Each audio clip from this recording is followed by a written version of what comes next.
नज़र आ रही है इलस्ट्रेटर की स्क्रीन?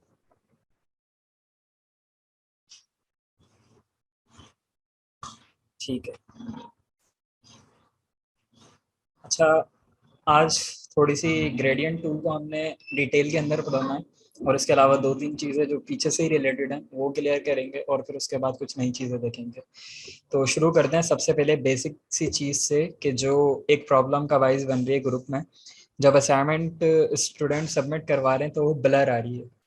तो आपने जब भी अपना आर्ट बोर्ड या कोई भी कैनवास आप क्रिएट कर रहे हैं यहाँ से, तो आपने ध्यान में ये रखना है कि जो कैनवस की रेजोल्यूशन होगी वो 300 हो। आप यहाँ पे देख सकते हैं रेस्टर इफेक्ट्स लिखा हुआ ऊपर और नीचे मुख्तलिफ किस्म की स्क्रीन रेजोल्यूशन हैं। आपने इसको 300 पे ध्यान में रखना है कि ये 300 ही हो। उसके बाद आप यहाँ पिक्सल्स करके अपना जो भी डॉक्यूमेंट का साइज है वो ले सकते हैं। ज़रूरी नहीं है पिक्सल्स में लें, पॉइंट्स के अंदर भी ले सकते हैं। और उसके बाद आप अपना डॉक्यूमेंट क्रिएट करेंगे। ये मेरे सामने क्रिएट हो गया। इसके बाद जब आप सेव करेंगे अपना डॉक्यूमेंट तो वो ब्लर नहीं होगा। दूसरी चीज़, स्क्रीनशॉट्स अब सबमिट करवाना छोड़ दें, क्योंकि स्क्रीनशॉट सिर्फ तब तक अच्छे थे जब तक एक्सपोर्ट का तरीका हमें नहीं आता था। अब हमें एक्सपोर्ट का तरीका भी आ चुका है। मैं अगेन उसको एक बार रिपीट कर देता हूँ ताकि अगर किसी को कोई कन्फ्यूजन है। ये मेरा आर्ट वर्क बन चुका है, रेडी है। मैं फाइल में जाऊँगा, एक्सपोर्ट के अंदर जाऊँगा, सेकंड वाला ऑप्शन एक्सपोर्ट एज, और फिर इसको यहाँ से इसका जो भी टाइप मुझे सेलेक्ट करनी होगी, जेपीजी या पीएनजी, मैं इसको पीएनजी में सेव करवा लेता हूँ और मैं एक्सपोर्ट पे क्लिक कर दूंगा। अब ये मेरे पास डेस्कटॉप पर सेव हो चुका होगा। मैं चेक कर लेता हूँ क्या ये मेरे पास हुआ है। तो ये देखें, ये मैंने इलस्ट्रेटर के अंदर ही ओपन कर लिया। ये ऊपर आप देख सकते हैं अनटाइटल्ड पीएनजी, यानी कि ये वो पीएनजी डॉक्यूमेंट ही खुला है जो मैंने सेव किया था। चलें इसको क्लोज कर देते हैं, इसको भी डिलीट कर देते हैं। तो अब से जो आप असाइनमेंट सबमिट करवाएंगे वो एक्सपोर्ट करके करवाएंगे। अगली चीज़, जो प्रॉब्लम ये थी कि असाइनमेंट का जो हमने एक्सपोर्ट कर लिया है, जो भी हमारा आर्टवर्क था उसको हमने डेस्कटॉप में अपने एक्सपोर्ट कर लिया है, लेकिन अब वो हम फेसबुक पे कैसे अपलोड करेंगे। तो सिंपली जैसे आप कोई भी फ़ोटो अपलोड करते हैं, मैं उसका तरीका भी आपके सामने दिखा देता हूँ। अब आपके सामने मेरी क्रोम की स्क्रीन होगी। तो आपने सिंपली अपने उस ग्रुप में आना है, जो भी जहाँ पे आपने शेयर करना है। हालांकि ये बहुत बेसिक चीज़ है, ये प्रॉब्लम आनी नहीं चाहिए। ये रहा फोटो का ऑप्शन, और यहाँ पे मैंने ऐड करूँगा, यहाँ से सेलेक्ट करूँगा अपने उस असाइनमेंट को। ये आ गया मेरा असाइनमेंट, और यहाँ लिख के सिंपल पोस्ट कर दूँगा। तो ये मेरा पोस्ट हो जाएगा। ठीक है, आगे चलते हैं। दो चीज़ें हमारी ये चीज़ क्लियर हो गई हैं। अब इसके बाद थर्ड चीज़ थी कि असाइनमेंट से ही रिलेटेड है वो भी, वो है स्ट्रेच। वो जो पैटर्न बहुत से स्टूडेंट्स ने बनाया है, लेकिन उन्होंने क्या किया है कि साथ में उसे स्ट्रेच भी कर दिया है। मैं आपको दिखा देता हूँ किस किस्म का स्ट्रेच किया है। जैसे मिसाल के तौर पे ये पैटर्न बना हुआ था, ठीक है।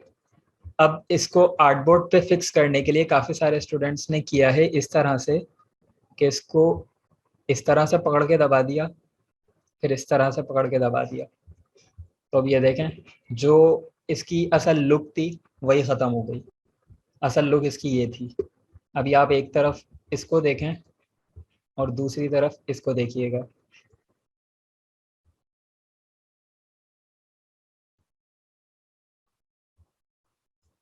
ये देखें, ये स्ट्रेच हो गया यहाँ पे, और ये इसका असल व्यू है। तो इसकी जो खूबसूरती थी वो ख़त्म हो गई। तो आपने ये काम भी नहीं करना है कि आपका अगर आर्ट बोर्ड छोटा है, आपका आर्ट वर्क बड़ा है, तो आपने इस तरह से स्ट्रेच नहीं करना, बल्कि ये करना है कि या तो शिफ्ट के साथ कॉर्नर से पकड़ के छोटा करें और इसको इसके अंदर लेकर आ जाएं इस तरह से। अगर साइड में या ऊपर नीचे वाइट स्पेस आ रहा है तो कोई प्रॉब्लम वाली बात नहीं है, आप इस तरह कर लें। दूसरा तरीका आप ये कर सकते हैं, अगर आपको वाइट स्पेस पसंद नहीं आ रहा तो अपना आर्ट बोर्ड रिसाइज कर लें, ना कि अपना आर्ट वर्क रिसाइज करें। ये रहा आर्ट बोर्ड टूल मेरे पास, जूम टूल के ऊपर वाला। इसको मैंने सेलेक्ट किया तो इसने बता दिया आर्ट बोर्ड ये रहा आपका। अब आप आर्ट बोर्ड को रिसाइज करें अपने आर्ट वर्क के हिसाब से, ये देखें। और उसके बाद सिलेक्शन टूल ले लें ताकि ये ख़त्म हो जाए सिलेक्शन। अब आपका पीछे आर्ट बोर्ड बड़ा हो चुका है, और अब आप इसको इसके ऊपर सेट कर लें और फिर एक्सपोर्ट करवाएं, ठीक है। आर्ट वर्क को बिल्कुल इस तरह से स्ट्रेच नहीं करना कि लाइक ये काम नहीं करना, ये काफ़ी सारे ग्रुप के अंदर मौजूद है, तो ये काम भी नहीं करना। अब से ये चीज़ें, अभी तक जो पोस्ट अप्रूव हो रही थी अब वो डिक्लाइन होना शुरू हो जाएंगी। अगर पोस्ट इस तरह से ये स्ट्रेच हुई हुई आएगी आपका असाइनमेंट, या वो स्क्रीनशॉट या मोबाइल से तस्वीर आएगी, तो वो सब डिक्लाइन होती जाएंगी। बिल्कुल, मैं भी यही आगे बात चलते हैं। कहने वाला था, बल्कि जी जी। कहनी भी थी कि जो आप मोबाइल से स्क्रीनशॉट लेके या जो है स्ट्रेच करके अब अपलोड करेंगे, उनका आर्ट वर्क अपलोड नहीं होगा, उन्हें रिमूव कर दिया जाएगा आर्ट वर्क को। प्रॉपर जो जी एक्सपोर्ट करने का बिल्कुल। तरीका वो सर ने बता दिया। तो इस तरह आपने अपने काम को एक्सपोर्ट करके अपलोड करना है। ठीक है, ये चीज़ क्लियर है, फिर आगे चलते हैं हम। ये दो पॉइंट्स मुझे डिस्कस करने थे कि जो असाइनमेंट से ही रिलेटेड थे बेसिकली, कि ये स्ट्रेच वाला था और दूसरी चीज़ें थी। थर्ड जो चीज़ हम देखेंगे वो एक कल का सवाल है बेसिकली। उसमें लास्ट क्लास में कल हमने एंड में बिल्कुल एक सवाल पूछा गया था कि आप अपना कस्टम कलर सेव कैसे कर सकते हैं, ग्रेडियंट से रिलेटेड पूछा गया था। तो ज़रूरी नहीं है कि वो ग्रेडियंट हो या कलर हो, आप कुछ भी सेव कर सकते हैं कलर। अब मैं वो तरीका भी बता देता हूँ, फिर हम अपनी असल क्लास की तरफ चलेंगे। और ये सेविंग वाला चीज़ें हम इसको डिटेल में डिस्कस करेंगे अपनी लाइब्रेरी वाली क्लास में, जब हम पढ़ेंगे कि लाइब्रेरीज क्या होती हैं, ठीक है। मैं फ़िलहाल यहाँ पर सिंपली एक काम कर रहा हूँ कि अपने पास में कोई ग्रेडियंट बना लेता हूँ, फिर मैं उसे सेव करूँगा, ठीक है। मैं इस बॉक्स को कर देता हूँ ग्रेडियंट कलर, और फिर उसके बाद मैं इसको सेव करूँगा।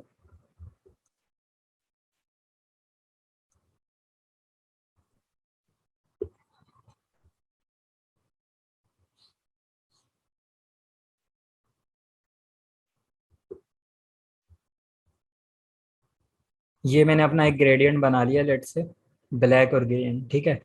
अब मैं चाहता हूँ मैं इसको सेव करूँ ताकि बार बार मैं इसको रीयूज़ कर सकूँ। अब मुझे इसको रीयूज़ करने के लिए इसको सेव करना है, तो उसके लिए मुझे ये करना पड़ेगा, मैं सबसे पहले स्क्रीन पे जितने भी डायलॉग बॉक्स हैं सबको ख़त्म कर देता हूँ ताकि क्लियर हो। अब आपने आना है विंडो के अंदर, यहाँ पर ऑप्शन एक मौजूद होगा स्वेचेस के नाम से, ठीक है। थोड़ा सा स्क्रॉल करेंगे तो ये नज़र आ जाएगा आपको, ये रहा। इस पर क्लिक कर दें तो ये आपके पास इस तरह से ओपन हो जाएगा कुछ। उसके बाद आपने जो कलर सेलेक्ट करना है उसको सेलेक्ट करेंगे। अब मिसाल के तौर पे अगर मेरे पास स्क्रीन पर डिफरेंट कलर्स होते, अब ये मेरे पास स्क्रीन पे दो कलर्स हैं, तो मुझे बताना है कि मुझे कौन सा कलर सेव करना है। तो मैंने बताया कि मुझे ये वाला ग्रेडियंट सेव करना है, और उसके बाद मैं करूँगा इस प्लस के साइन पे क्लिक। न्यू स्वेच लिखा हुआ आ रहा है, ये मैंने क्लिक कर दिया। ये पूछ रहा है किस नाम से सेव करूँ, कुछ भी नाम रख सकते हैं। मैंने इसको कर दिया ब्लैक ग्रीन माई ग्रेडियंट, और इसको मैं ओके कर दूंगा। तो अब ये देखें ये यहाँ पर सेव हो चुका है ब्लैक ग्रीन माई ग्रेडियंट के नाम से। अब आपने सिंपली ये करना है, कोई सा दूसरा ऑब्जेक्ट सेलेक्ट किया और इस पर क्लिक कर दिया तो ये ग्रेडियंट अप्लाई हो गया। लेकिन अब जब ये यहाँ पर सेव हो जाएगा ना, तो इसका ड्रॉबैक ये है कि इसमें आपको फिर जब आप इलस्ट्रेटर अपना बंद कर देंगे, फिर आप जो है ना इसको रीयूज नहीं कर सकते। फिर जब आप वापस से इलस्ट्रेटर ओपन करेंगे तो यहाँ से गायब हो चुका होगा। तो उन चीज़ों को कैसे कवर करना है वो हम इंशाल्लाह अपनी लाइब्रेरीज वाली क्लास में देखेंगे। अभी फ़िलहाल अगर आपको एक ही डॉक्यूमेंट के अंदर रीयूज करना हो अपना एक ग्रेडियंट या अपना कोई एक कलर, तो आप इस तरह सेव करवा के कर सकते हैं। इसका दूसरा तरीका यही है कि वो आप साइड में छोटा सा एक बॉक्स बना के रख लें और उसको बार बार रीयूज करते रहे अपने डिफरेंट किस्म के ऑब्जेक्ट्स में। इसके बाद आगे चलते हैं, लेकिन मुझे थोड़ा सा टाइम दीजिएगा कि मेरा स्पीकर डिस्कनेक्ट हो गया, मैं इसको कनेक्ट कर लेता हूँ फिर हम आगे चलते हैं। चलें, बैक टू स्क्रीन। आज जो चीज़ है नेक्स्ट चीज़ ग्रेडियंट से ही रिलेटेड है, थोड़ा सा उसे डिटेल में देखते हैं हम। तो उसके लिए सबसे पहले मैं स्क्रीन पे एक ऑब्जेक्ट ड्रॉ कर लेता हूँ, ठीक है। और इसको मैं कर लेता हूँ एक सॉलिड कलर ताकि फिर ग्रेडियंट को जब डिस्कस करेंगे तो तभी इसको देखेंगे। अब हमने देखा था कि हम सेकंड बटन पे यहाँ पे ग्रेडियंट अप्लाई कर सकते हैं, और ग्रेडियंट का कलर चेंज करना होगा तो यहाँ से चेंज कर सकते हैं, कुछ भी ये अपना कलर बना सकते हैं। यहाँ पे क्लिक करेंगे तो वो कलर्स आ रहे थे, अभी फिलहाल मेरे पास शो नहीं हो रहे क्योंकि मैंने अपनी लाइब्रेरीज के साथ छेड़छाड़ करी थी, तो इस वजह से वो नहीं हो रहे। तो मैं अपना विंडो में जाके अपनी वर्क प्लेस को रीसेट कर लेता हूँ। ये रहा वर्क प्लेस। कुछ भी अगर आपसे आगे पीछे हो जाता है तो आप यहाँ के अपनी वर्क प्लेस को रीसेट कर सकते हैं, तो आपके पास चीज़ें बैक टू नॉर्मल हो जाएंगी।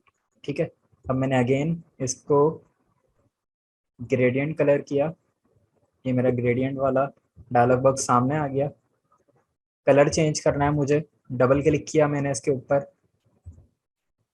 यहाँ पर से कलर चेंज कर लिया। अब अगर मुझे इसका एंगल चेंज करना है, आप देखें ब्लैक कलर जो है ना मेरा, ये आ रहा है लेफ्ट साइड राइट साइड पे, और ये जो लाइट वाला कलर है ब्लू वाला, ये है लेफ्ट साइड पे। अब मैं चाहता हूँ इसको एंगल को चेंज करूँ इसके, तो हमने देखा था हम यहाँ से एंगल चेंज कर सकते हैं, ये वाला। लेकिन इसका एक दूसरा तरीका भी है, और उस तरीके को फॉलो करते हुए कलर भी चेंज हो जाएगा। वो ये है कि आप इस डायलॉग बॉक्स से काम नहीं करें, बल्कि आप क्या करेंगे, या आपने ऑब्जेक्ट अपना ग्रेडियंट कर लिया, फाइनल हो गया, जो भी चीज़ें थी सब हो गया, आपने डीसिलेक्ट कर दिया, यानी सिलेक्शन इसकी ख़त्म कर दी। अब आप इसको दोबारा से सेलेक्ट करें, ठीक है, और उसके बाद आप कीबोर्ड से प्रेस करेंगे जी, जी का बटन। आप इसको नोट डाउन कर लें, कीबोर्ड से प्रेस करेंगे जी, या फिर टूल बॉक्स से सेलेक्ट कर लेंगे ये वाला ग्रेडियंट टूल, ये रही इसकी शॉर्ट की जी। इसके बाद आप डायरेक्ट अगर ड्रैग करेंगे स्क्रीन के ऊपर तो इसका एंगल बता देगा। ये देखें, ये मैंने क्लिक करके ड्रैग करना शुरू किया किसी भी डायरेक्शन में, तो ये उसने कलर उस डायरेक्शन में कर दिया। ये देखें, छोटा रखूंगा तो छोटा कलर फैलेगा, बड़ा रखूंगा तो बड़े स्केल पे कलर फैलेगा, बहुत बड़ा रखूंगा तो बहुत ही ज़्यादा फैल जाएगा। ठीक है, ये आप प्रैक्टिस करेंगे खुद से तो आपको ये चीज़ क्लियर हो जाएगी।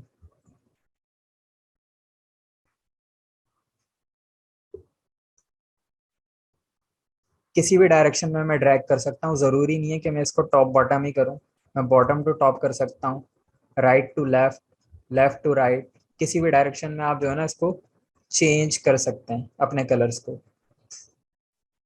दूसरी चीज हमने देखी थी कि हम यहाँ ग्रेडियंट के बॉक्स से इन पॉइंट्स को सेलेक्ट करके अपने कलर्स को चेंज कर रहे थे, तो अब आप गौर करें आपके पास यहाँ भी ये पॉइंट्स मौजूद हैं।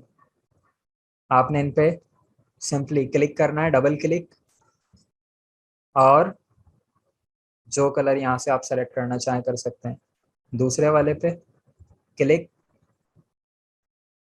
और ये लें येलो और ब्राउन, कुछ भी कर सकते हैं आप। ये लें, ये मैंने इसको चेंज कर दिया।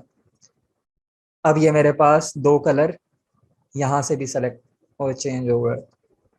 तीसरे नंबर पे ये आपके पास छोटा सा दरमियान में एक पॉइंट दिख रहा है, मैं जूम करता हूँ, ये देखें, ये नज़र आ रहा है, ये इसके कलर का स्प्रेड है जो यहाँ पे मौजूद है ग्रेडियंट के बॉक्स में। ये देखें ग्रेडियंट स्लाइडर यहाँ पर है, मैं इसको यहाँ से मूव कर रहा हूँ तो वहाँ से मूव हो रहा है, और अगर मैं यहाँ से मूव करूँगा तो ये वहाँ से भी मूव होगा। ये बेसिकली कलर की स्प्रेड को कंट्रोल कर रहा है कि कौन सा कलर कहाँ पे लाके मिक्स करना है। ये अभी दरमियान में, यानी कि पर्पल राइट साइड से चलना शुरू होगा, और मैं इसको कलर को चेंज कर लेता हूँ ताकि ये प्रॉपर ही दिखे। ये नहीं, येलो कलर मैंने इसको कर दिया। अब राइट साइड से आएगा मेरा पर्पल, लेफ्ट साइड से आएगा येलो, और मिक्स कहाँ पर होंगे दोनों, ये इस जगह पे, ये जो पॉइंट लगा हुआ है दरमियान के अंदर। अगर मैं चाहता हूँ पर्पल थोड़ा सा ज्यादा रहे तो मैं इसको पर्पल को ज्यादा कर दूंगा, तो ये देखें येलो अब कम हो गया, पर्पल ज्यादा फैल गया। अगर मुझे चाहिए कि येलो ज्यादा फैले तो मैं इसको इस तरफ कर दूंगा। ठीक है, और अगर आप सेम प्रॉपर्टी से पलटना चाहते हैं, जैसे मिसाल के तौर पे अब ये कलर हो गया, मुझे यही चाहिए था, येलो इतना ही फैला हुआ चाहिए था और पर्पल इतना ही कम चाहिए था, लेकिन अचानक से मुझे ज़रूरत पड़ी कि इसका बिल्कुल उलट हो जाए, पर्पल इतना फैल जाए और येलो वाला इतना कम हो जाए। तो अब अगर मैं यहाँ से करूँगा ना तो मुझे एग्जैक्टली आइडिया ही नहीं होगा कि यहाँ मैंने किया क्या था, कितना किया था, कैसे किया था।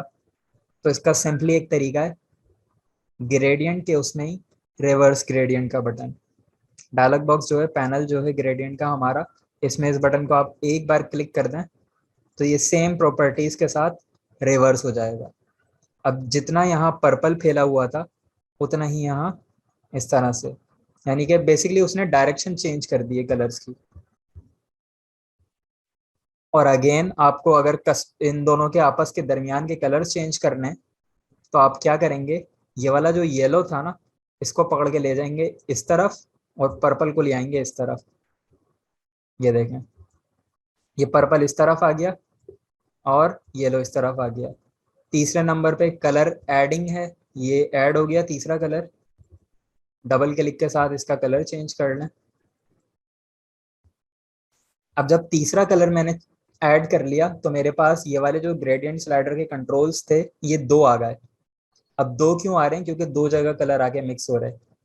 एक पर्पल और ये ग्रीन वाला कलर आपस में मिक्स हो रहा है, एक ये ग्रीन और एक येलो वाला कलर आपस में मिक्स हो रहा है। तो अगर इसको मूव करूंगा तो इधर वाले मिक्सिंग को छेड़ेगा, और अगर इसको मूव करूंगा तो इधर वाली चीजों को मूव करेगा। ठीक है। जी का बटन अगेन मैंने वैसे तो प्रेस हुआ था, फिर भी प्रेस कर दिया दोबारा से। अब ये मेरा ग्रेडियंट, मुझे लगता है मुझे यही कलर चाहिए थे। एंगल में अगेन बना लूंगा दोबारा से, अगर मुझे लगता है कि वो वाला एंगल ठीक नहीं था तो मैं अपना कोई भी एंगल बना सकता हूँ। अब आप ये देखें, पर्पल वाला इतना ज्यादा मिक्स नहीं हो रहा, जबकि यहाँ येलो ग्रीन आपस में अच्छे से मिक्स हो रहे हैं। पर्पल ग्रीन अच्छे से मिक्स नहीं हो रहे। इसकी वजह क्या है? इसकी वजह ये है कि यहाँ पर्पल को मैंने मिक्स होने का स्पेस ही नहीं दिया। इस वाले को मैंने इतना ज्यादा स्प्रेड कर दिया कि वो पर्पल को फैलने की जगह ही नहीं मिली। तो अब मैं इसको दरमियान में लेकर आऊंगा तो ये ठीक तरीके से फैल जाएगा। ये ग्रेडियंट टूल हमने अपना तकरीबन पूरा मुकम्मल कर लिया है। आखिरी चीज़ जो है वो मूविंग स्लाइडर है कि ये मेरा ग्रेडियंट मौजूद था, मुझे ग्रेडियंट को मूव करना है विद सेम प्रॉपर्टीज। तो सिंपली जब मैं इस पूरी लकीर के ऊपर कर्सर लेकर आऊंगा तो ये कर्सर मेरा चेंज हो जाएगा और मैं इसको मूव कर सकता हूँ। ओहो, ये देखें, ये मैं नीचे की तरफ ले जाता हूँ तो अब मेरा तीसरा कलर स्क्रीन से बाहर हो गया। ये देखें, पर्पल यहाँ पर मौजूद तो है, नजर नहीं आ रहा क्योंकि वो ऑब्जेक्ट से बाहर चला गया है। अब जब मैं ऑब्जेक्ट को रीसाइज करूंगा तो वो ग्रेडियंट को भी साथ में रीसाइज करेगा, और अगर ऑब्जेक्ट को छोटा करूंगा तो ग्रेडियंट को भी साथ में छोटा कर देगा। मौजूद वो वही है। ठीक है।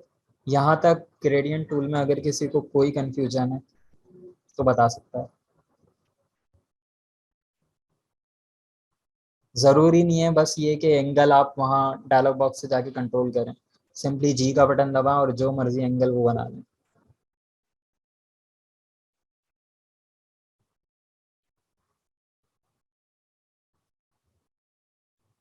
ठीक है, ऑल क्लियर।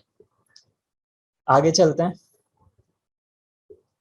ये सारे डायलॉग बॉक्स में क्लोज कर देता हूँ। हमारा ग्रेडियंट वाला पार्ट, कलरिंग वाला पार्ट, ये सारा कंप्लीट हो गया। हमने सॉलिड कलर्स देख लिए, ग्रेडियंट कलर देख लिए, रेडियल ग्रेडियंट देख लिया, और दूसरी ग्रेडियंट की टाइप्स देख ली, कलर चेंजिंग वगैरह देख ली, कोड से कलर चेंजिंग देख ली। आखिरी चीज़ जो कलर है वो परसेंटेज से उसको चेक कर लेते हैं हम कि वो परसेंटेज का मतलब क्या होता है। ये मैंने स्क्रीन पे एक कलर ले लिया जो कि ग्रीन कलर है। ठीक है, इसकी मैं कॉपी ले लेता हूँ।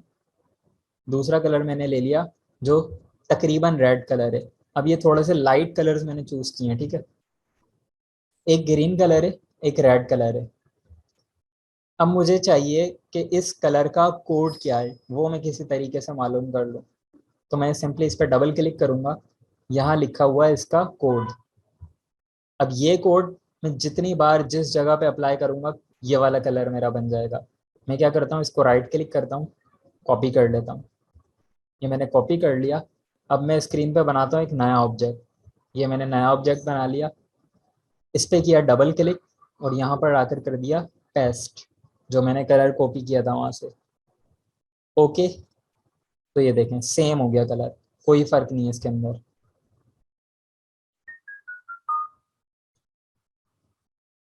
अगली चीज जो है वो यही है कि कलर कोड तो यहाँ मौजूद था। आगे आप देखें कुछ परसेंटेजेस आ रही हैं, CMY के लिखा हुआ है।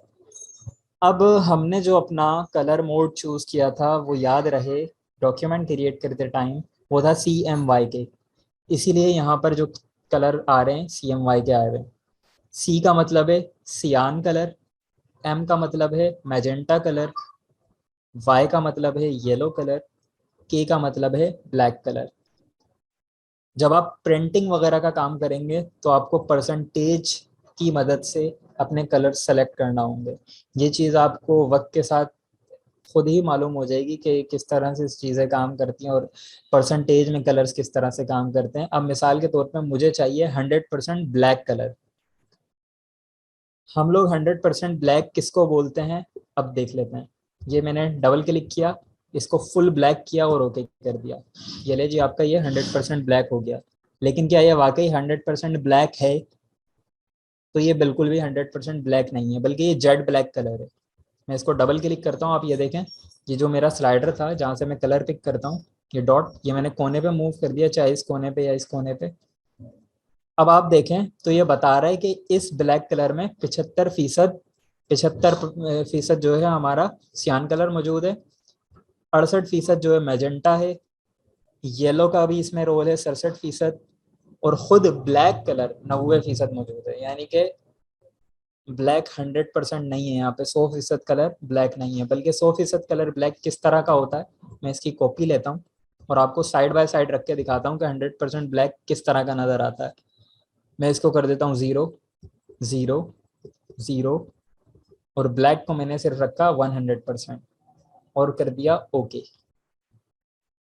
ये हमारा 100% ब्लैक कलर है, जिसे हम 100% ब्लैक कह सकते हैं, या 100% ब्लैक कह सकते हैं, या खालिस ब्लैक कलर कह सकते हैं। इसके अंदर दूसरे कलर्स भी मिक्स्ड हैं और ये सिर्फ ब्लैक है। प्रिंट के काम जब हम करेंगे, खास तौर पे हमें ध्यान रखना होगा कि हम ब्लैक कलर 100% वाला यूज करें। अगर हम ये वाला कलर यूज करेंगे तो वो अलग ही कलर आएगा जब हमारे हाथ के अंदर आएगा। तो प्रिंट के कामों में हम लोग परसेंटेज कलर्स का ज़्यादा इस्तेमाल करते हैं। अब मिसाल के तौर पे मैं आपको अपने ब्रांड के कलर्स कुछ बना के दिखा देता हूँ कि जो मेरे ब्रांड्स के कलर हैं। तो मैंने इस पर ब्लैक वाले पे डबल क्लिक किया। अब मैंने अपना जो ग्रीन कलर रखा है वो 100% ग्रीन है। 100% ग्रीन मैंने किस तरह बनाया, चलें मैं तमाम को ज़ीरो कर लेता हूँ। तमाम कलर ज़ीरो का मतलब है वाइट कलर। अब मैं करता हूँ यहाँ से कुछ चीज़ें चेंज। मैं अगर 100 लिखता हूँ फर्स्ट वाले पे तो सियान हो गया। अब सियान मेरा 100% है, यानी कि ब्लू कलर मेरे पास 100% मौजूद है। मैंने एंटर कर दिया, दूसरा वाला ऑब्जेक्ट सेलेक्ट किया, पहले वाले को कर दिया 0। मुझे 1 मिनट दीजिएगा, स्क्रीन रुकी भी नहीं है बल्कि मैं उठ रहा हूँ, मैं आता हूँ वापस, 2 मिनट दीजिएगा।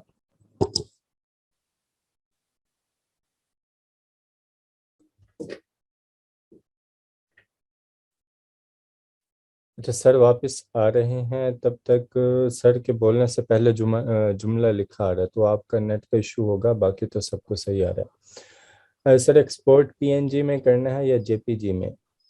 पीएनजी में कर लें या जेपीजी में कर लें, कोई मसला नहीं है। जेपीजी में हम करते हैं सिंपल, जो तस्वीर हम जो है जब हम सेव करते हैं जेपीजी में करते हैं। अगर हमने उसका कुछ एरिया ट्रांसपेरेंट रखा हुआ है, हम चाहते हैं वो ट्रांसपेरेंट ही रहे, तो उसके लिए हम उसे एज ए पीएनजी सेव करते हैं। तो फेसबुक पे दोनों ही अपलोड हो जाती हैं। बाकी आपने जो अपने पास सेव करना होगा वो आपके पास इलिस्ट्रेटर फाइल जो है वो उसकी सेव होगी। तो सर आ चुके हैं हमारे साथ, शुरू करें सर। चले जी, सॉरी, असल में मैं ले रहा हूँ कमरे में क्लास आज। वैसे मैं नॉर्मली अपने कमरे में क्लास लेता हूँ, लेकिन लाइट ना होने की वजह से मैं नीचे हूँ इन्वर्टर की वजह से, और वो कमरा बंद था तो भाई आ गए थे कि खैरियत है। चलें आगे चलते हैं। अब मैंने देख लिया मेरा 100% जो ब्लू सियान कलर था वो। अब मैं 100% मैजेंटा देख लेता हूँ किस तरह का होता है। सबको मैंने कर दिया 0, सिर्फ मैजेंटा कलर को रखा 100%, तो ये मेरा मैजेंटा वाला कलर आ गया 100%। मैं इसकी मजीद कुछ कॉपीज ले लेता हूँ। ठीक है, 2 कॉपी और ले ली मैंने ताकि मेरे 4 बॉक्सेस हो जाएं। डबल क्लिक किया, थर्ड वाले को 100% करूंगा, बाकी सबको 0 कर दूंगा, तो मेरा 100% येलो कलर, और इसी तरह सबको 0 कर दूंगा। ब्लैक कलर को कर दिया 100%, इसका मतलब ये हुआ कि ये 100% ब्लैक हो गया। अब ये 4 प्रिंटर के कलर्स हैं। पेंटर के 4 कलर से सारे कलर बनते हैं, यानी कि जो आपके पास ये 4, अगर आपके पास कहीं भी कलर मौजूद हैं तो आप इन 4 कलर को इस्तेमाल करके हर कलर बना सकते हैं। दुनिया का हर कलर इन 4 रंगों से वजूद में आया है। अब मुझे ग्रीन कलर बनाना है। मैं आपको बता रहा था कि मैं अपने जो यूज़ करता हूँ, इस्तेमाल करता हूँ अपने लिए ग्रीन, वो किस तरह बनेगा। तो अब कलर मिक्सिंग से बनते हैं कलर्स। अब मुझे बनाना है अपना ग्रीन कलर। ठीक है, मैंने अपने ग्रीन को बनाने के लिए ये किया कि 100% सियान सेलेक्ट किया, बाकी सबको कर दिया 0। अब कौन सा कलर इसके अंदर मैं मिलाऊं कि ये ग्रीन कलर हो जाए। मैं मैजेंटा को मिला के देखता हूँ। मैंने मैजेंटा 100% मिलाया तो ये ब्लू कलर हो गया, यानी कि ये वाला कलर नहीं चाहिए था। मैं ब्लैक मिला के देख लेता हूँ, तो भी ये वाला भी नहीं चाहिए था मुझे। अगर मैं येलो मिलाता हूँ और इसको 0 कर देता हूँ, तो ये मेरे पास ग्रीन हो गया। ये मेरा वो कलर है कि जो मैं पर्सनली अपने ब्रांड के लिए यूज़ करता हूँ। और ये मैंने किस तरह बनाया है, ये इस तरह बनाया है कि मैंने किया है 100% सियान और 100% येलो, और एंटर किया तो मेरे पास ये कलर बन गया। यानी कि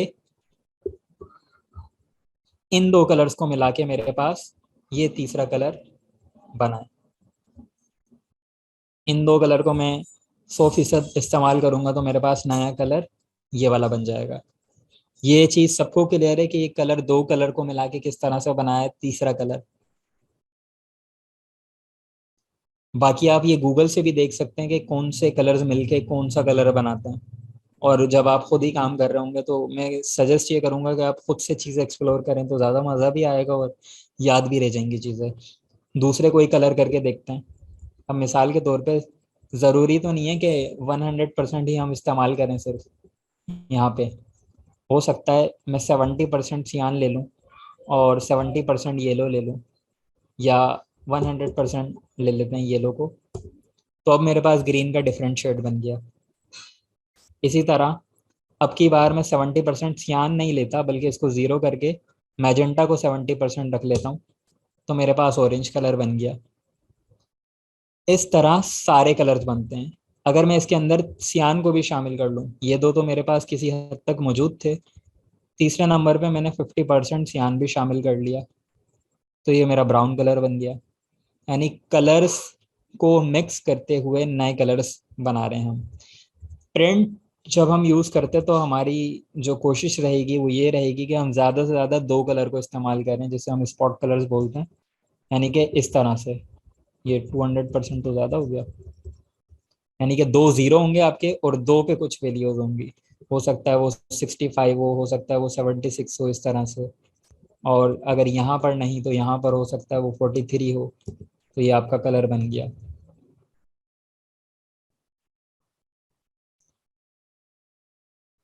एक सवाल आया है कि ओनली वेब कलर्स कौन से होते हैं। जब आप कलर वाला डायलॉग बॉक्स आपके सामने खुला होगा ना, पैनल जो है, अगर आपके सामने मौजूद नहीं है तो आप विंडो के अंदर आके ये यहाँ से चेक कर सकते हैं। ये आपके सामने मौजूद है। यहाँ पर जब आप इस पे ये कॉर्नर पे क्लिक करेंगे तो ये बता रहा है आपके पास किस किस तरह के कलर हैं। ग्रे स्केल है, RGB है, HSB है, CMYK है, और ये आ गया वेब सेफ RGB। अब यहाँ जो कलर आपके पास मौजूद हैं ये सारे वेब कलर्स हैं। तो डिफरेंट प्रोफाइल्स होती हैं बेसिकली। स्क्रीन के हिसाब से अलग कलर्स हैं, प्रिंट के हिसाब से अलग कलर्स हैं।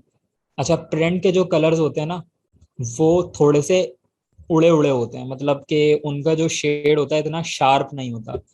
मैं आपको दिखा देता हूँ फर्क, साइड बाय साइड दिखाता हूँ। ये मैंने स्क्रीन पे 2 बॉक्सेस बनाए हैं, बल्कि ये हम ऑलरेडी देख भी चुके थे। ये देखें, ये रहा मेरा वो कलर ब्लैक जो मैं स्क्रीन के ऊपर यूज करता हूँ।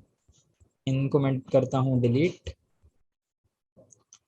और यहाँ मेरा वो ब्लैक कलर जो मैं प्रिंट के अंदर इस्तेमाल कर रहा हूँ। तो आप ये देखें, ये थोड़ा सा स्मोकी स्मोकी कलर है, या इसका रंग थोड़ा ऐसा मालूम हो रहा है मध्यम सा, जैसे कि रंग उड़ जाता है धूप से। तो जो प्रिंट कलर्स हैं हमारे वो इस तरह के ही होते हैं ज्यादातर। उनमें इतनी शार्पनेस या इतनी क्लैरिटी नहीं होती जितनी हमारी स्क्रीन के कलर्स में होती है। स्क्रीन के कलर्स थोड़े ज्यादा खूबसूरत नजर आ रहे होते हैं, जबकि प्रिंट कलर्स इतने ज्यादा खूबसूरत नहीं होते। ठीक है जी, ये कलर वाली परसेंटेज वाली जो छोटी सी चीज थी, ये सबको क्लियर है। जब हम प्रिंट वाली चीजें बनाएंगे ना, तो फिर इस परसेंटेज को और ज्यादा क्लियर करेंगे। प्रिंट के अंदर आरजीबी यूज कर सकते हैं, सवाल ये आया है। नहीं, प्रिंट के अंदर सीएमवाई के ही यूज होगा। वैसे करना चाहें तो कर सकते हैं। मैं आपको एक बता देता हूँ एक्सपीरियंस अपना, कि अक्सर ऐसा भी हुआ है कि हमने बड़ी बड़ी एजेंसीज को देखा है जो आरजीबी कलर मोड पे प्रिंट कर देती हैं चीजें। यानी कि एक आर्टवर्क है जो कि बेसिकली सीएमवाई के पे होना था, लेकिन उन्होंने आरजीबी फॉर्मेट में ही प्रिंटर को दे दिया। प्रिंटर भाई साहब ने भी लेके आरजीबी में प्रिंट कर दिया। तो उससे क्या होता है, अच्छे कलर्स आ जाते हैं। यानी कि प्रिंट से जब बाहर आता है कलर्स, तो वो क्योंकि ओरिजिनली आरजीबी पे था, तो उसके कलर थोड़े ज्यादा बेहतर आ जाते हैं निस्बतन सीएमवाई के से। लेकिन हर प्रिंटर इस तरह नहीं होता। प्रिंटर से मुराद मैं उस शख्स की बात कर रहा हूँ कि जो प्रिंट करता है। दूसरा प्रिंटर वो मशीन होती है कि जो प्रिंट कर रही होती है। दोनों चीजों का रोल होता है। प्रिंटर यानी कि वो शख्स जो काम करता है, वो भी आपसे डिमांड कर सकता है कि भाईजान ये तो आरजीबी में सीएमवाई के में करके दो। मशीन जो प्रिंट कर रही होती है, अक्सर मशीन इतनी ज्यादा एडवांस होती है कि वो डिटेक्ट कर लेती है कि ये जो डॉक्यूमेंट बना है आरजीबी कलर में बना है, तो वो डिमांड करती हैं, एरर दे देती हैं कि ये प्रिंट नहीं हो सकता, आप इसे सीएमवाई के में कन्वर्ट करके दें। तो मैं सजेस्ट ये करूंगा कि जो तरीकेकार है काम का उसको उसी तरह किया जाए तो बेहतर है। लेकिन अगर आप चाहें तो इसमें कोई रिस्ट्रिक्शन नहीं है, आपका प्रिंटर सपोर्ट कर रहा है तो आप आरजीबी से भी प्रिंट निकाल सकते हैं। वैसे नॉर्मल जो डॉक्यूमेंट्स होते हैं वो तो हम बगैर देखे ही निकाल देते हैं, जैसे मिसाल के तौर पे लेटर हेड हो गया हमारा, या हमारी कंपनी की इनवॉइस हो गई। ये सारी चीज़ें तो हम बगैर देखे कि कौन सा कलर है और प्रिंट कर देते हैं। रेस्टोरेंट के मेन्यूज अक्सर इस तरह से मैंने देखा है कि वो आरजीबी में प्रिंट हुए हुए होते हैं।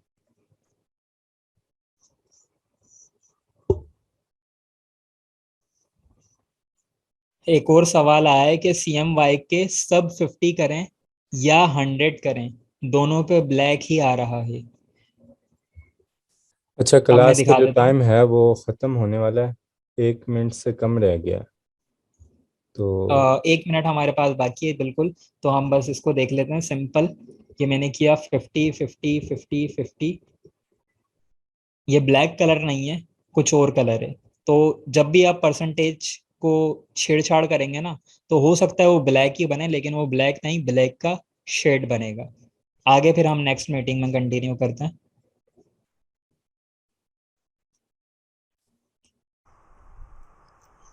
नेक्स्ट जो चीज़ हमको देखनी है वो स्ट्रोक्स हैं। तो स्ट्रोक्स के लिए मुझे एक ऑब्जेक्ट अपनी स्क्रीन के ऊपर चाहिए होगा। मैंने एक बॉक्स ड्रॉ कर लिया। इसका फिल कलर मैं ख़त्म कर लेता हूँ अपने पास, और इसके स्ट्रोक का कलर मैं एक ब्राइट कलर चूज़ कर लेता हूँ। इसकी थिकनेस को मैं प्रॉपर्टी पैनल से इंक्रीज़ कर लेता हूँ और 20 कर लेता हूँ इसको, ये मेरे लिए काफ़ी होगा। और साथ ही इसके साथ मैं एक शेप और ड्रॉ कर लेता हूँ जो कि मेरी लाइन होगी, ताकि हम स्ट्रोक वाली चीज़ों को समझ सकें। तो सेम प्रॉपर्टीज़ के साथ मेरी लाइन भी ड्रॉ हो गई। अब मुझे आना अपने विंडो के ऑप्शन के अंदर, और यहाँ पर एक मेरे पास ऑप्शन मौजूद है स्ट्रोक, जिसकी शॉर्ट की है Ctrl+F10। इस पर क्लिक कर दिया।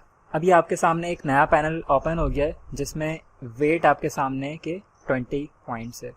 अगर मैं इसको यहाँ से कम या ज़्यादा करता हूँ तो मेरा वेट कम या ज़्यादा होता है।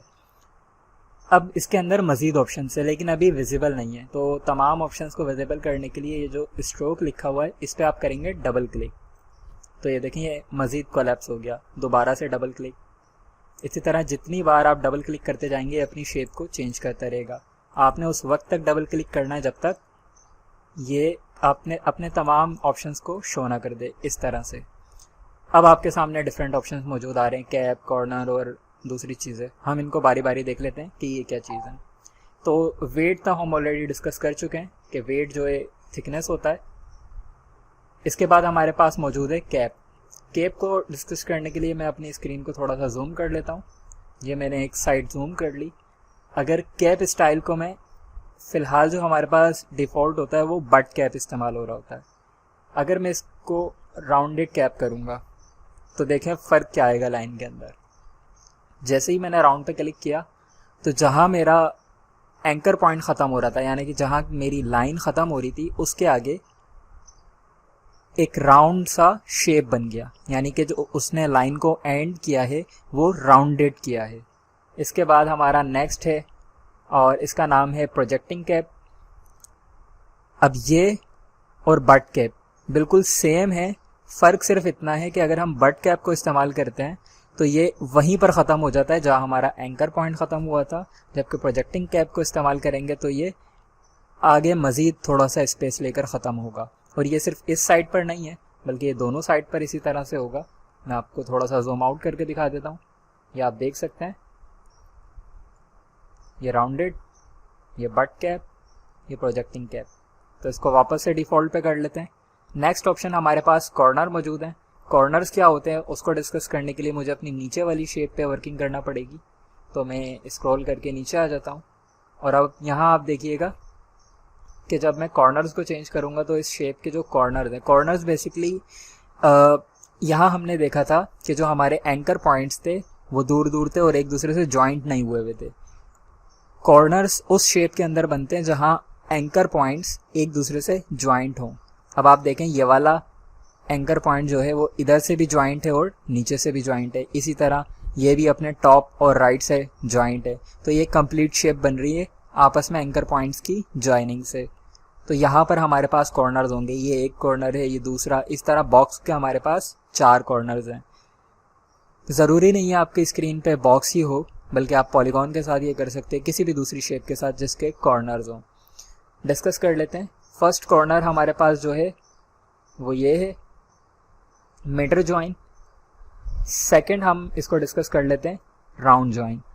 अब जैसे ही मैंने राउंड पे क्लिक किया तो आप फ़र्क नोटिस कीजिएगा कि ये जो कॉर्नर्स थे ये राउंड हो जाएंगे, ये देखें। और इसके बाद हमारा नेक्स्ट है बीवल जॉइन। इसको क्लिक करूँगा तो ये कट लग गया। अच्छा, ये चीज़ किसी ने असाइनमेंट के अंदर भी यूज़ करी थी। मुझे याद आ रहा है ग्रुप के अंदर एक असाइनमेंट मैंने देखा था जिसमें मुख्तलिफ़ किस्म के आइकन्स बनाए गए थे और ये वाली चीज़ यूज़ की गई थी। तो आई डोंट नो कि उन्होंने जो यूज़ करी थी वो कॉर्नर से ही की थी या पाथ फाइंडर से कट लगाया था, लेकिन हमारे पास यहाँ पर इस तरह का ऑप्शंस मौजूद है आउटलाइंस के साथ वर्क करते हुए। अगली चीज़ देख लेते हैं, align stroke. Align stroke basically same उसी तरह काम करता है जैसे हमारा कैप काम कर रहा था, एंकर पॉइंट्स के बाहर अंदर। तो जब मेरी ये जो शेप आपके सामने मौजूद है, आप देखें मेरे पास ब्लू लाइन आ रही है जो कि मेरे ऑब्जेक्ट को बता रही है, डिफाइन कर रही है कि ये आपका ऑब्जेक्ट है। अब इस ऑब्जेक्ट के अराउंड जो आउटलाइन है वो 20 पॉइंट्स की है, तो वो 10 पॉइंट्स नीचे है और 10 पॉइंट्स ऊपर है। अगर मैं चाहता हूं कि ये पूरी आउटलाइन मेरे इस बॉक्स के अंदर ही आए या बाहर ही जाए, उस चीज़ को मैं अलाइन स्ट्रोक से कंट्रोल कर सकता हूँ। देखिए मैंने सेकंड वाले ऑप्शन पे क्लिक किया तो ये पूरी आउटलाइन मेरे ऑब्जेक्ट के अंदर आ गई। अगर मैं इसको इंक्रीज भी करूँगा तो ये बाहर इंक्रीज नहीं होगी बल्कि अंदर ही इंक्रीज होगी। इसी तरह अगर मैं इसको आउटसाइड कर दूंगा तो ये बाहर ही इंक्रीज होगी, अंदर नहीं होगी। जबकि डिफ़ॉल्ट ऑप्शन हमारे पास दरमियान वाला होता है। जो भी आपने पॉइंट सेलेक्ट किए हुए हैं, जैसे यहाँ मैंने 20 किए हुए, तो वो 10 पॉइंट अंदर और 10 पॉइंट बाहर। अगर मैं इंक्रीज करूँगा तो दोनों तरफ से होगी। ये अलाइन स्ट्रोक है। अब अगली चीज़ हम देख लेते हैं, डैश लाइन। डैश लाइन पे जैसे ही मैंने क्लिक किया तो आपके सामने ये देखें, ये जो मेरा स्ट्रोक था ये डैश के अंदर डिवाइड हो गया। 12 पॉइंट का सिंगल डैश हमारे पास मौजूद है, यानी ये वाला जो डैश है सिर्फ एक पिंक शेप जो आपके सामने बनी हुई है, इसकी जो विड्थ है, इसकी जो एरिया है वो 12 पॉइंट्स है। इसको इंक्रीज़ कर सकते हैं हम, ये देखें मैं इसको इंक्रीज़ करता जाऊंगा तो ये मेरे पास कम और ज़्यादा होता रहेगा। मैं इसको थोड़ा सा जूम आउट कर लेता हूँ स्क्रीन को। इस शेप की अब हमें ज़रूरत नहीं है, डिलीट कर देते हैं। इसको मैं जूम आउट करके थोड़ा सा ड्रैग करता हूँ। अब ये देखें, थिकनेस को भी इसकी हम थोड़ा सा कम कर लेते हैं ताकि हमारे सामने चीज़ें बिल्कुल क्लियर हो सकें। 7 पॉइंट मैंने रख दी, डैश लाइन को अगेन क्लिक किया। अब ये देखें 40 पॉइंट्स। अगर मैं 50 करता हूँ तो थोड़े और इसका एरिया बढ़ रहा है। बेसिकली कम करूँगा तो ये छोटे होते रहेंगे। इसके आगे वाली चीज़ है गैप, यानी कि ये जो 2 डैश आ रहे हैं, एक ये वाला डैश, एक ये वाला डैश, ये वाला डैश, इस तरह हर डैश के दरमियान में जो स्पेस आ रहा है वो कितना हो।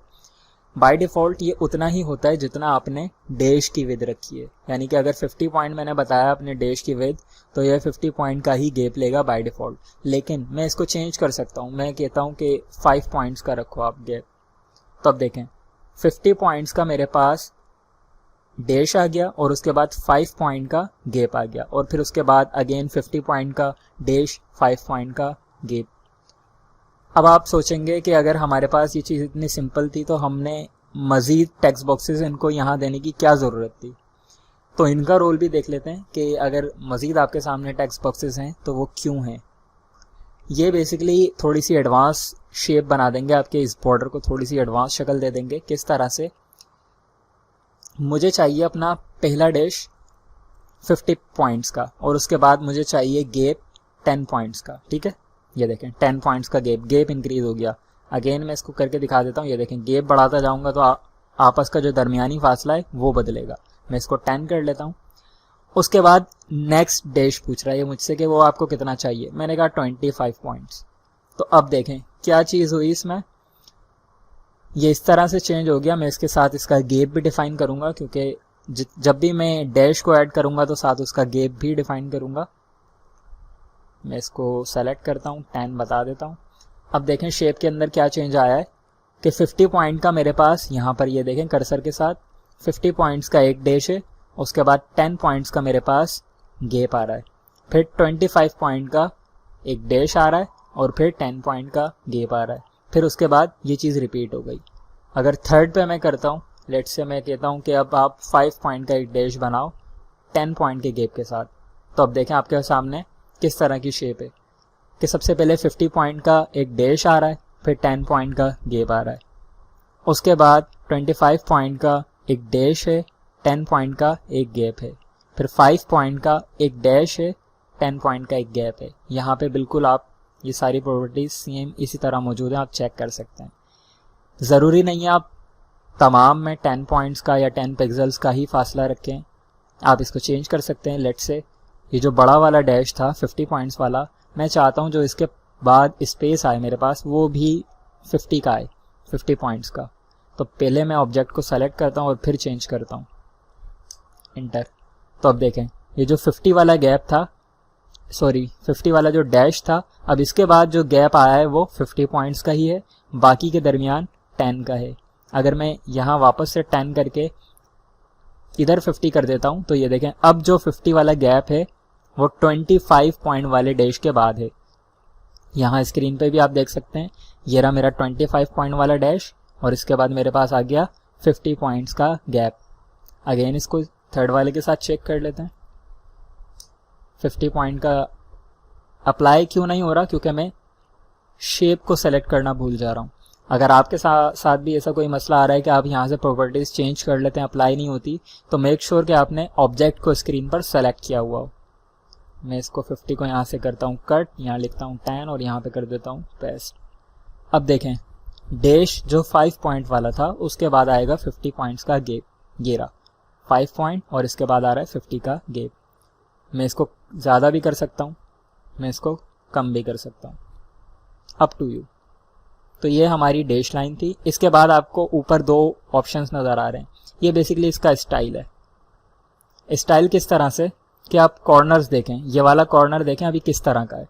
जबकि मैं ये वाला ऑप्शन सेलेक्ट करूँगा ना तो तमाम पे एक जैसे कॉर्नर्स बनेंगे, ये वाला कॉर्नर, ये वाला कॉर्नर, ये तमाम कॉर्नर्स एक जैसे हैं। जबकि सेकंड वाले ऑप्शन को क्लिक करूँगा तो ये कॉर्नर्स अलग अलग तरह के बन गए, यानी वो अपने स्ट्रोक्स जिस तरह से कंटिन्यू कर रहा है उस हिसाब से जनरेट कर रहा है इस शेप को। तो बाय डिफ़ॉल्ट ये मैं सेलेक्ट कर लेता हूँ क्योंकि ये ज़्यादा बेहतर लग रहा है मुझे।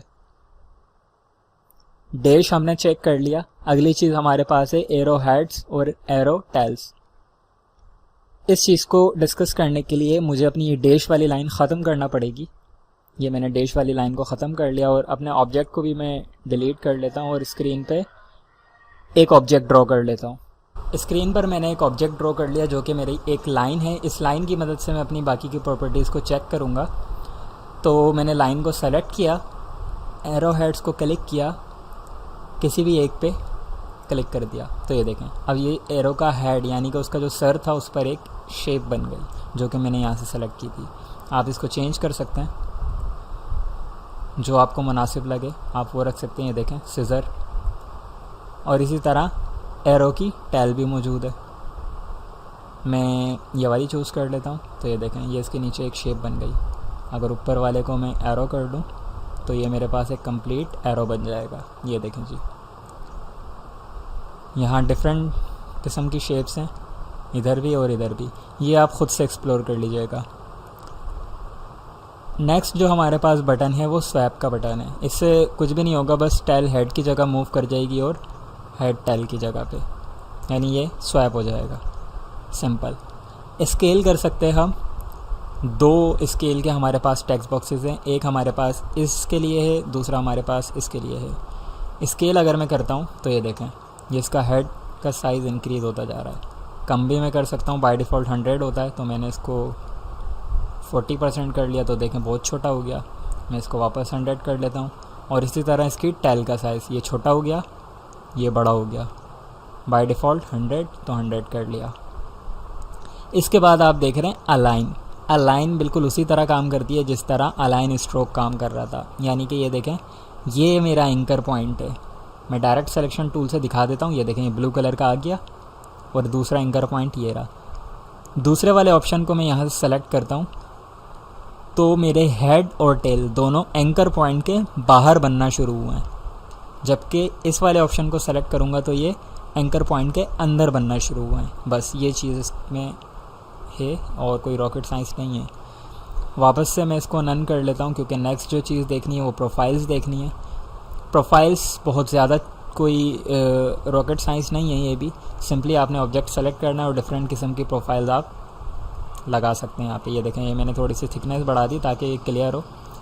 यूनिफॉर्म बाय डिफ़ॉल्ट होती है, ये इस तरह से थी। अगर मैं इसको चेंज करूँगा तो ये देखें ये कॉर्नर से थिन है और बीच से जो है थिक हो गई है।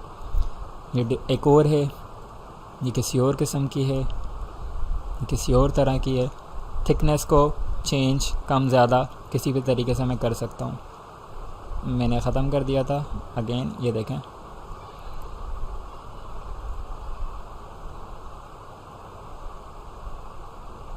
ये डिफरेंट किस्म की है, आप इसको एक्सप्लोर कर सकते हैं ख़ुद से।